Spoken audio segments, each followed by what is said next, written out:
أعوذ بالله من الشيطان الرجيم. بسم الله الرحمن الرحيم. الحمد لله الذي أنزل على عبده الكتاب ولم يجعل له عوجا قيما لينذر بأسا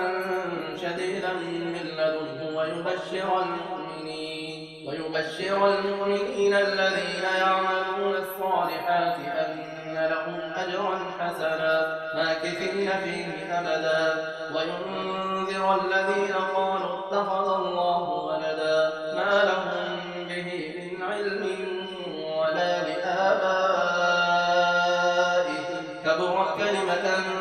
تخرج من أفواههم إن يقولون إلا كذبا فلعلك باخع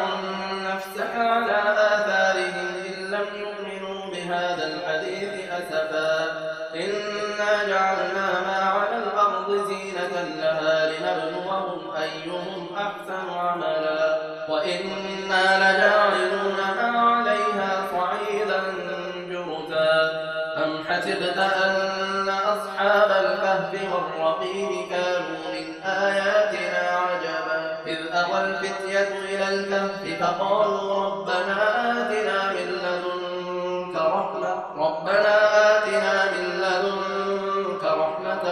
وهيئ لنا من أمرنا رشدا فضربنا على آذانهم في الكهف سنين عددا ثم بعثناهم لنعلم أي الحزبين أحصى لما لبثوا أمدا نحن نقص عليك نبأهم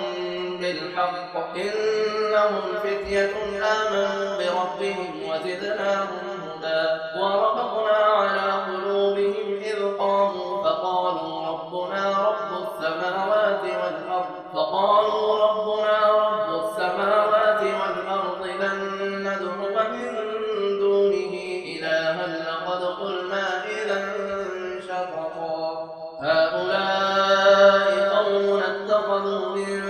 دونه آلهة لولا يأتون عليهم بسلطان بين فمن أظلم ممن افترى على الله كذبا وإذ اعتزلتموهم وما يعبدون إلا الله فأووا إلى الكهف ينشر لكم ربكم من رحمته ويهيئ لكم من أمركم مرفقا وترى الشمس إذا طلعت تزاور عن كهفهم ذات اليمين وإذا غربت تقرضهم ذات الشمال وهم في فجوة من ذلك من آيات الله من يهد الله فهو المهتد ومن يضلل فلن تجد له وليا مرشدا وتحسبهم أيقاظا وهم رقود ونقلبهم ذات اليمين وذات الشمال وكلبهم باسط ذراعيه بالوصيد لم اطلعت عليهم لوليت منهم فرارا ولملئت منهم رعبا وكذلك بعثناهم ليتساءلوا بينهم قال قائل منهم كم لبثتم قالوا لبثنا يوما أو بعض يوم قالوا ربكم أعلم بما لبثتم فبعثوا أحدكم بورقكم هذه إلى المدينة فلينظر أيها أزكى طعاما فليأتكم برزق منه وليتلطف ولا يشعرن بكم أحدا إنهم إن يظهروا عليكم يرجموكم أو يعيدوكم في ملتهم ولن تفلحوا إذا أبدا وكذلك أعثرنا عليهم ليعلموا أن وعد الله حق وأن الساعة لا ريب فيها إذ يتنازعون بينهم أمرهم فقالوا ابنوا عليهم بنيانا ربهم أعلم بهم قال الذين غلبوا على أمرهم لنتخذن عليهم مسجدا سيقولون ثلاثة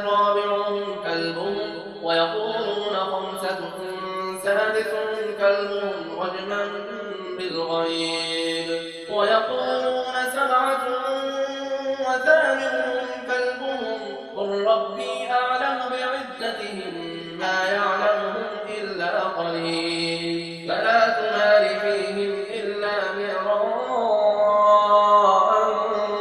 ظاهرا ولا تستفت فيهم منهم أحدا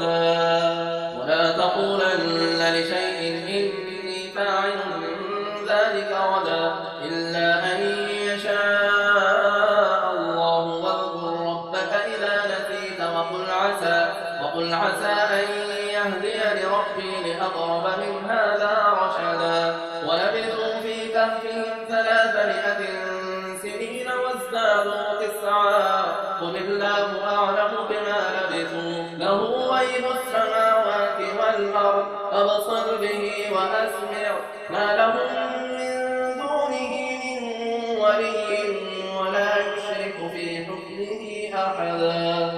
واتل ما أوحي إليك من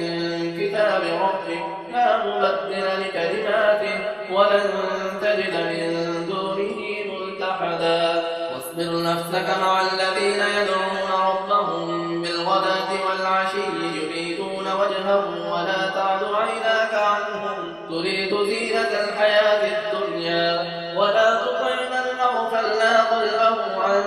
ذكرنا واتبع هواه وكان أمره فرطا وقل الحق من ربكم فمن شاء فليؤمن ومن شاء فليكفر إنا أعتدنا للظالمين نارا أحاط بهم سرادقها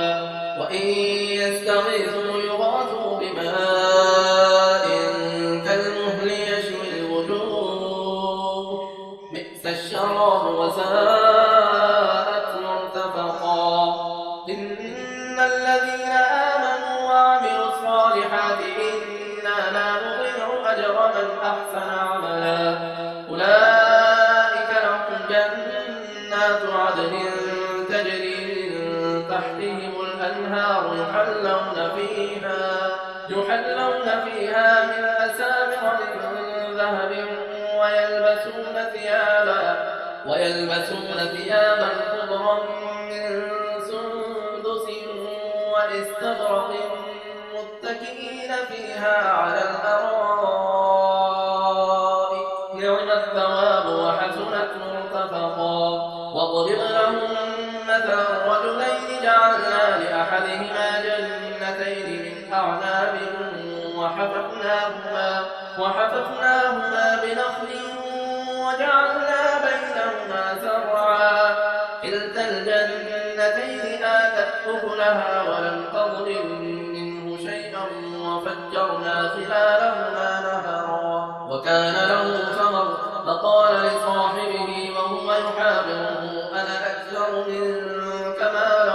وأعز نفرا ودخل جنته وهو ظالم لنفسه قال ما أظن أن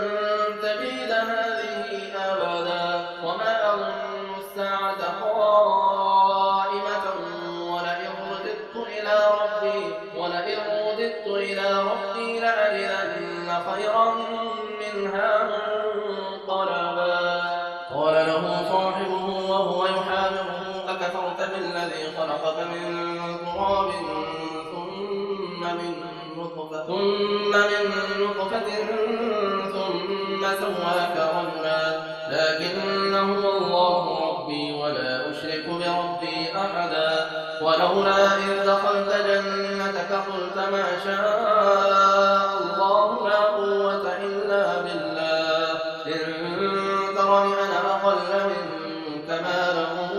وولدا فعسى ربي أن يؤتيني خيرا من جنتك ويرسل عليها حسبانا من السماء فتصبح صعيدا زلقا أو يصبح ماؤها غورا فلن تستطيع له طلبا وأحيط بثمره فأصبح يقلب كفيه على ما أنفق فيها وهي خاوية على عروشها وهي خاوية على عروشها ويقول يا ليتني لم أشرك بربي أحدا ولم تكن له فئة ينصرونه من دون الله وما كان منتصرا هنالك الولاية لله الحق هو خير ثوابا وخير عقبا واضرب لهم مثل الحياة الدنيا كماء أنزلناه من السماء فاختلط به نبات الأرض فأصبح هشيما تذروه الرياح وكان الله على كل شيء مقتدرا المال والبنون زينة الحياة الدنيا والباقيات الصالحات خير عند ربك ثوابا وخير أملا ويوم نسير الجبال وترى الأرض بارزة وحشرناهم فلم نغادر منهم أحدا وعرضوا على ربك صفا لقد جئتمونا كما خلقناكم أول مرة بل زعمتم أن لن نجعل لكم موعدا ووضع الكتاب فترى المجرمين مشفقين مما فيه ويقولون يا ويلتنا ما لهذا الكتاب لا يغادر صغيرة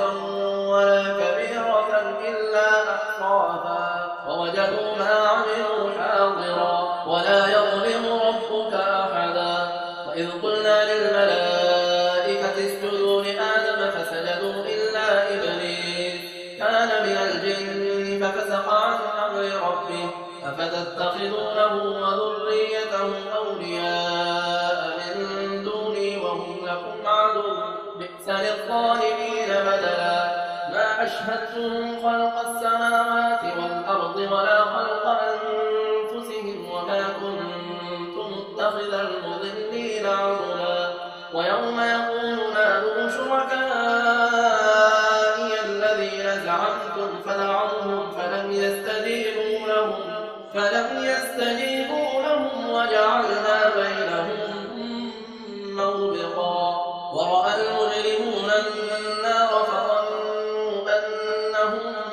واقعوها ولم يجدوا عنها مصرفا ولقد صرفنا في هذا القرآن للناس من كل مثل وكان الإنسان أكثر شيء جدلا وما منع الناس أن يؤمنوا إذ جاءهم الهدى ويستغفروا ربهم إلا أن تأتيهم سنة الأولين أو يأتيهم العذاب قبلا وما نرسل المرسلين إلا مبشرين ومنذرين ويجادل الذين كفروا بالباطل ليدحضوا به الحق واتخذوا آياتي وما أنذروا هزوا ومن أظلم ممن ذكر بآيات ربه فأعرض عنها ونسي ما قدمت يداه إنا جعلنا على قلوبهم أكنة أن يفقهوه وفي آذانهم وقرا وإن تدعوهم إلى الهدى فلن يهتدوا إذا أبدا وربك الغفور الرحمة لو يؤاخذهم بما كسبوا لعجل لهم العذاب بل لهم موعد لن يجدوا من دونه موئلا وتلك القرى أهلكناهم لما ظلموا وجعلنا لمهلكهم موعدا إذ قال موسى لفتاه لا أبرح حتى أبلغ مجمع البحرين أو أمضي حقبا فلما بلغا مجمع بينهما نسيا حوتهما فاتخذ سبيله في البحر سربا فلما جاوزا قال لفتاه آتنا غداءنا لقد لقينا من سفرنا هذا نصبا قال أرأيت إذ أوينا إلى الصخرة فإني نسيت الحوت وما أنسانيه إلا الشيطان أن أذكره واتخذ سبيله في البحر عجبا قال ذلك ما كنا نبغي فارتدا على آثارهما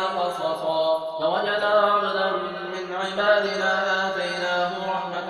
من عندنا وعلمناه من لدنا علما. قال له موسى هل أتبعك على أن تعلمني مما علمت رشدا؟ قال إنك لن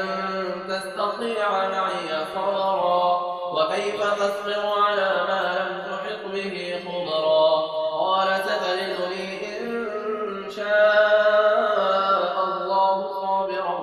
ولا أعصي لك أمرا. قال فإن اتبعتني فلا تسألني عن شيء حتى أحدث لك منه ذكرا. فانطلقا حتى إذا ركبا في السفينة خرقها قال أخرقتها لتغرق أهلها لقد جئت شيئا إمرا. قال ألم أقل إنك لن تستطيع معي صبرا؟ قال لا تؤاخذني بما نسيت ولا ترهقني من أمري عسرا. فانطلقا حتى إذا لقيا غلاما فقتله قال أقتلت نفسا زكية بغير نفس لقد جئت شيئا نكرا. قال ألم أقل لك إنك لن تستطيع معي صبرا؟ قال إن سألتك عن شيء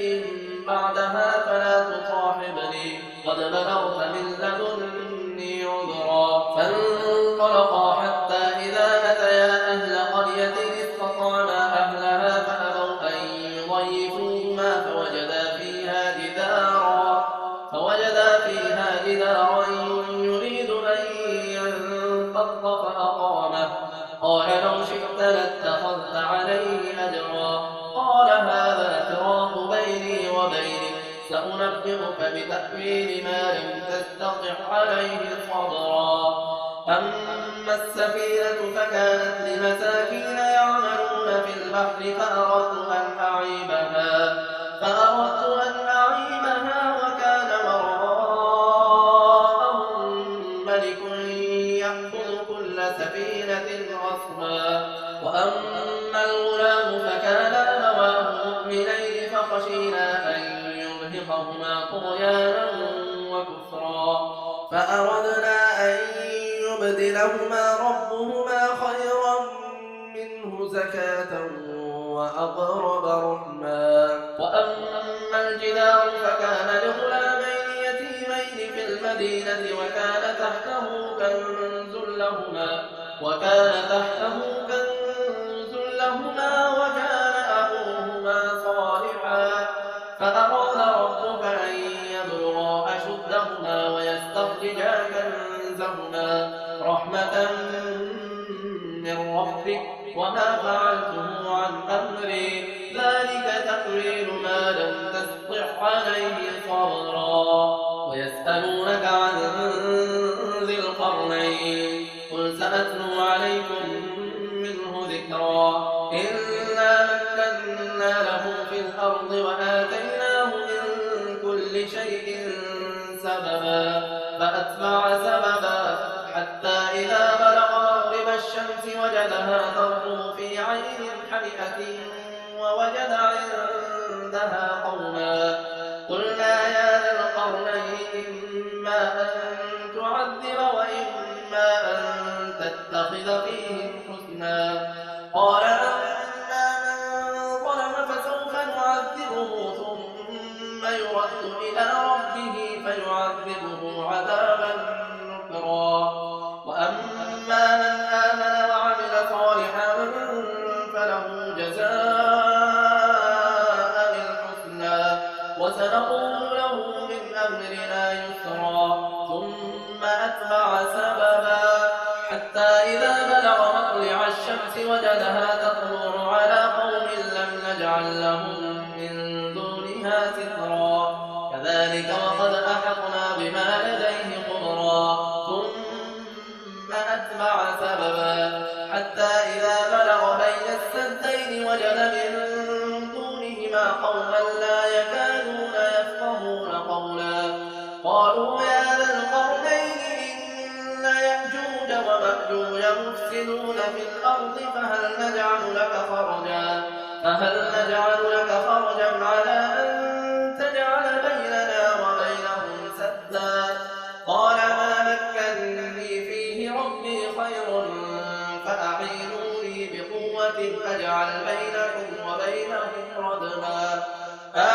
آتوني زبر الحديد حتى إذا ساوى بين الصدفين قال انفخوا حتى إذا جعله نارا قال آتوني أفرغ عليه قطرا فما استطاعوا أن يظهروه وما استطاعوا له نقبا قال هذا رحمة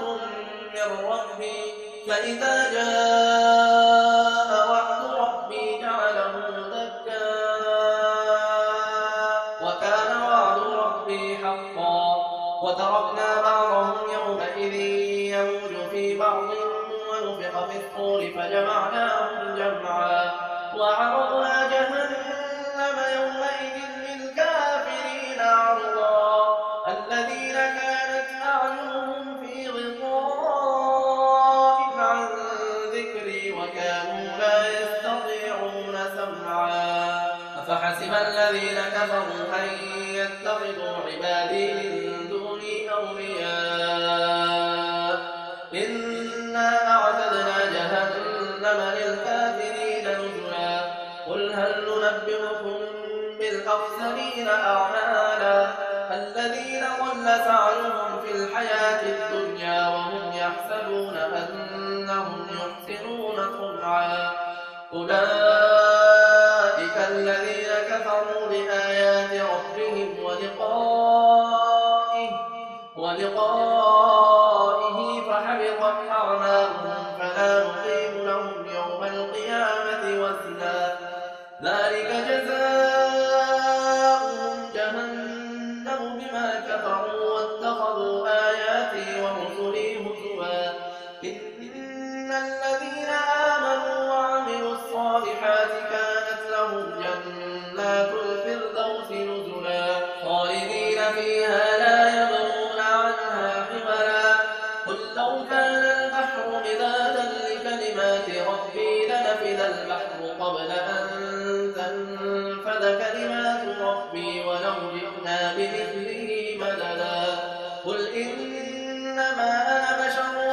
مثلكم يوحى إلي أنما إلهكم إله واحد فمن